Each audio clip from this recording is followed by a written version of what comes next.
Hey friends, it's Kristen with Chaz and Belly. It is 7:27 on Thursday morning, and I'm usually at work by now, but our childcare situation is a little hairy this week, and so I took the kids to school. I just dropped them off, and that's always a lot of fun. Mornings are not my strong suit. I am a night owl, and I like to sleep late, and I never ever want to get up for work in the morning. I do, I like to be on time, but I don't like to get up, and I certainly don't like to get little people ready in the morning. I love my girls, and I try not to complain about motherhood because it is absolutely a blessing, but trying to get kids ready for school in the morning and get them out the door on time and fed is like herding cats. And my husband is exponentially better at that than me. So since he works from home, he does morning duty. Let me just tell you about the drama of the morning. So my youngest daughter only eats blueberry waffles for breakfast every day, only, ever. My oldest daughter eats pancakes. Yes, I realize that this is not the healthiest of breakfast fares, but again, herding cats, so we do what we can. Ella will eat any pancake. She's not picky. Pancakes are pancakes. I just buy the frozen ones. She puts them in the microwave. Done and done. The baby likes blueberry waffles. So the first time I bought blueberry waffles, I bought a Kashi brand because, they were whole wheat, whatever. No, that didn't work for her. They did not have enough blueberries. So last week, I got Eggos, which was apparently every 5-year-old's dream come true. That worked out well. So I went to the grocery store on Saturday afternoon, and they were completely sold out of Eggo blueberry waffles. They have Eggo every other option. They have every other brand of blueberry, but no Eggos to be found. So I just got the Great Value waffles. And so yesterday, my husband says, "Why did you buy these waffles? You know she's not going to eat them." And I'm like, "Oh my gosh, they're blueberry waffles, what the fresh heck, like she'll eat them." So he texts me, I'm in the car like 20 minutes, and he texts me and he says, "Just as I thought, she says that these blueberry waffles don't taste the same." So we get a good chuckle out of that because he says that he was the same way as a child. And so she has the most sensitive nose ever, and so apparently she also has very sensitive tastes. So I have to stop and get blueberry waffles, but I don't know if you read this, we're on like a new budget meal planning thing, and so I'm not allowed to buy midweek groceries. Bought groceries on Saturday, they have to last us until Saturday, so she's stuck. So we had breakfast bars, or she could have some of Ella's pancakes, and she declared breakfast bar was the way to go.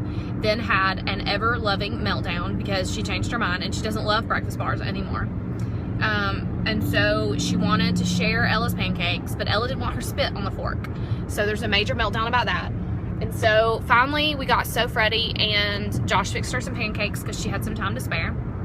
Then Ella had a meltdown in the kitchen because there's a form that's due back on Monday. Now, today's Thursday.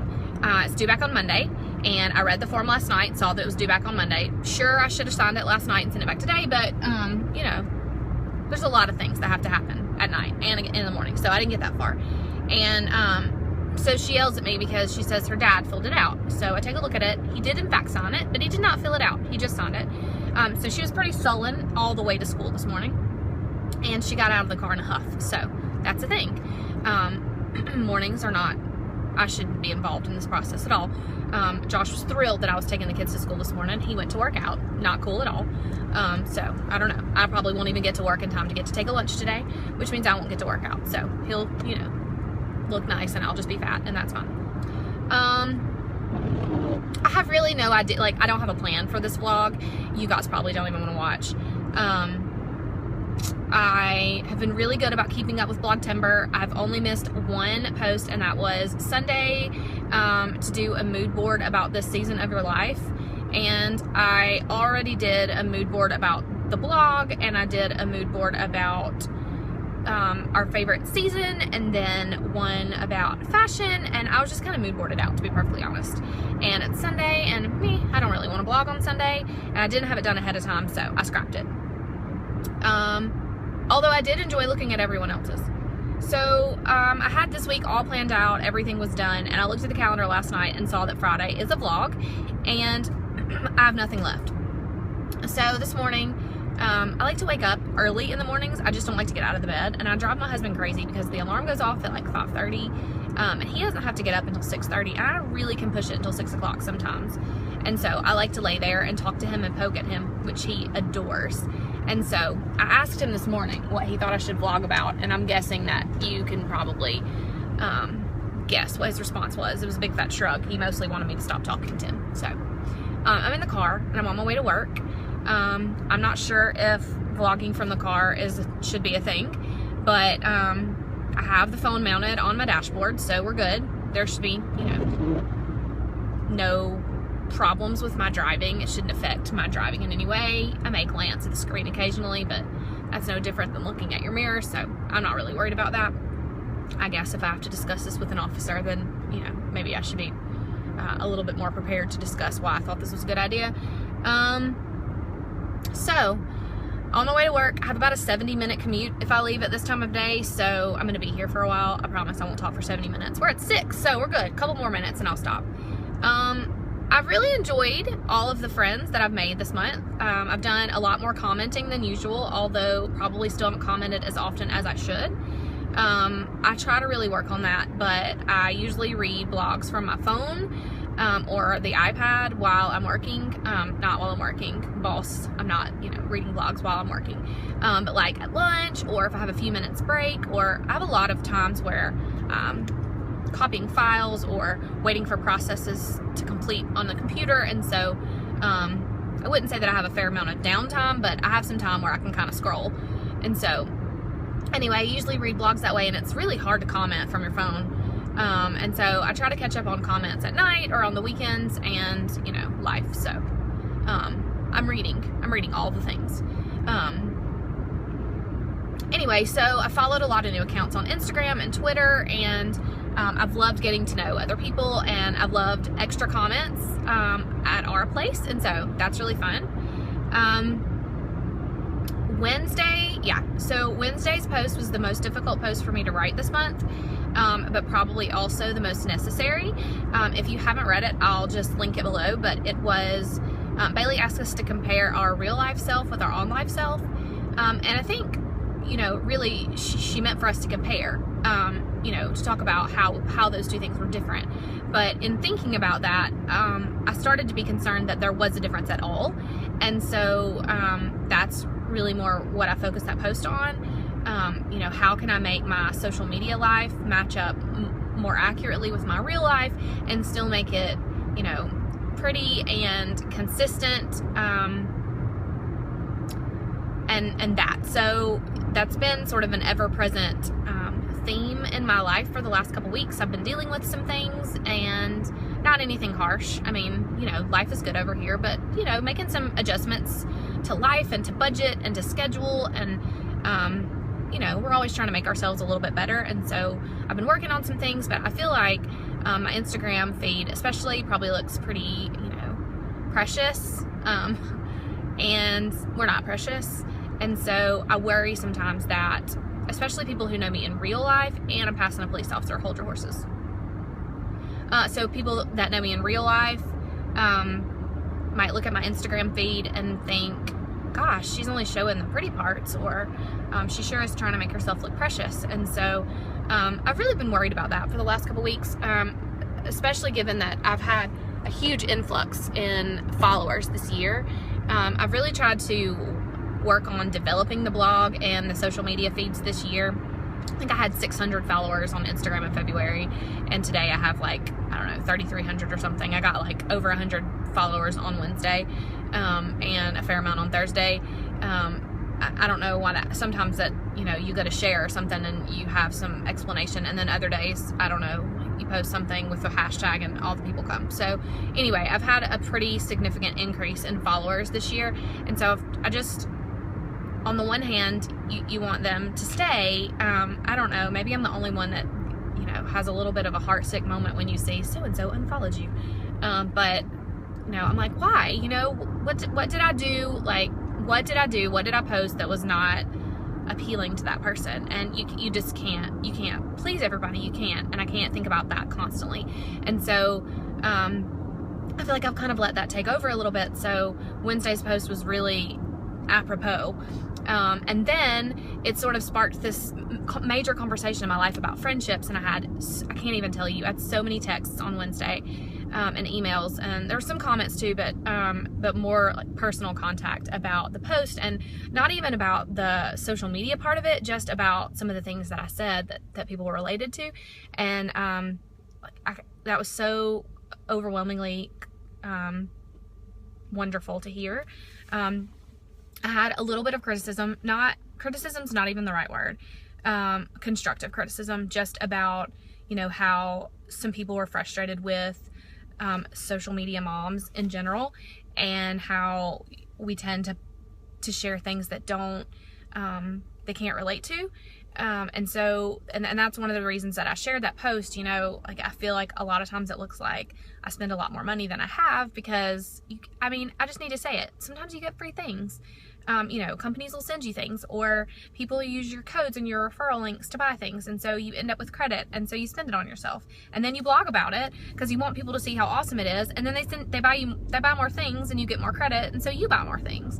And I think that it's fun, and bloggers should certainly be compensated for their time, but it's also disingenuous, or it can be. And so I try to strike a really fair balance between things I would absolutely post about, whether they were free or not, and free things. So anyway, I had this huge conversation with a really close friend about just the social media mom phenomenon, and I told her that I absolutely wanted her to call me out if she thought I was acting like a mom bot. I don't want to be that person.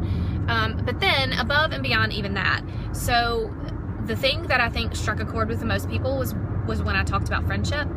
And we're at 12 minutes, and so I'm giving myself 3 minutes and 3 seconds to wrap this up. But so I have a friend who's been my closest friend, or longest friend, since before I could walk, and we've gone through seasons where we're really, really close, and other seasons where life just gets in the way, and you just can't get together, and you talk when you can, but it's really hard. And this last year has been a season of separation, and we've talked a couple of times, and I don't even know why we haven't spent much time together this year, but I really think it just comes down to schedule, and you think, I'm gonna call her this week, I'm gonna text her this week, and the next thing you know, it's a month later and you haven't seen her, and so it's really, really hard.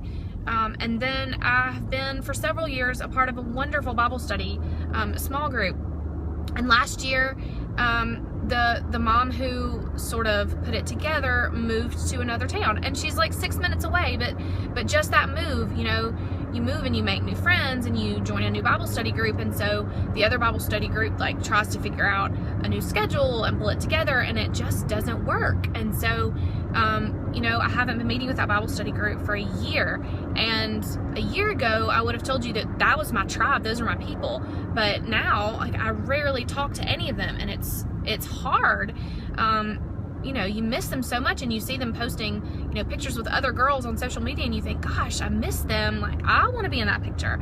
And so, that's hard. And I've started going to a new small group, not affiliated with my church or my people in any way, although some really good friends of mine are there, and my mom and my sister, and we meet every other Monday, and the material has been so good for me. And this Monday, Beth Moore was talking about your circle of influence, and how it starts with the world, and then you move into the group, your church group, and then you have a small group at church, and then you have a handful of people who are your people, your BFF, I guess, and then it's just you and God. And so I was really convicted about who are those groups, and we've just started going to a new church in July, which we love, and we're not hugely plugged in yet, but trying.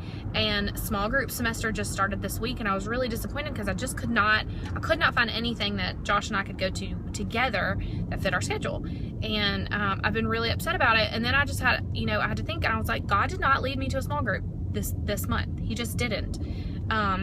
It's not that I was too picky, or that there were options that I just didn't take. It wasn't there. Couldn't find it. And so I can't be stressed about it. And I have to just, look forward to January, and maybe there will be a small group that's just perfect for us in January. And so anyway, I was lamenting this lack of friends, and I had a friend, who texted me in the middle of the day and just said that they loved the post, and it really spoke to them, especially the friendship part. And we joked about how, you know, could you just be the friend? Could you be the friend that I need? And so I kid you not, like, I sat at my desk and cried yesterday because I felt like so many people reached out, and I'm not the only one who is trying to figure out how to balance friendships and motherhood and blogging and working and all of these things. And, you know, maybe it's not that I'm doing anything wrong. Maybe it's just that I pick people who are so like me, and they're so struggling with this same thing, and, you know, not knowing how to be a friend. And I feel like I take care of my people, but I think I overthink things. Like, is she gonna think it's weird if I just call her and chat for no reason just because I want to talk? Or did I text too many times today? You know, Josh kids me about how I always want to be the last person to respond, and so I'll respond to every single text message, even if it's not one that necessitates a response. And sometimes those people, they probably feel the same way, and so a text exchange that could last like 30 seconds lasts like 3 hours. And so that's kind of the way yesterday was. I had people, you know, and I was texting all day, not while I was working, but you know what I mean. Anyway, so I think Wednesday's post was really good. It was good for me. It was good for my heart, and it confirmed some friendships that I was not skeptical about, but, you know, sometimes you wonder if you've inserted yourselves into other people's lives and they didn't really want to be your friend, but you sort of declared that they were. And so anyway, it's been a good week. So I've been talking now for 16 minutes and 32 seconds about absolutely nothing. Well, I mean, about things, about all the things that I'm thinking about this week. So I hope you're not completely and totally bored.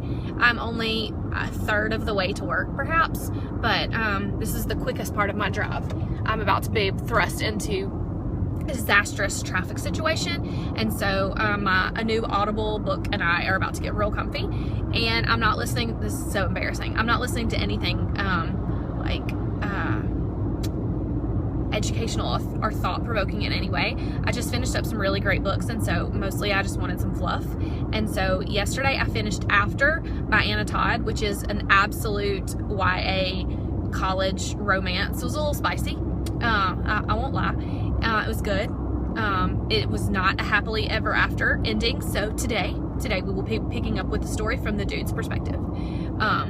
So maybe I'll listen to or read something educational and life-changing next week. So anyway, I have no idea what tomorrow's prompt is. It's Saturday, but I do know it's scheduled, so we'll see you back here tomorrow.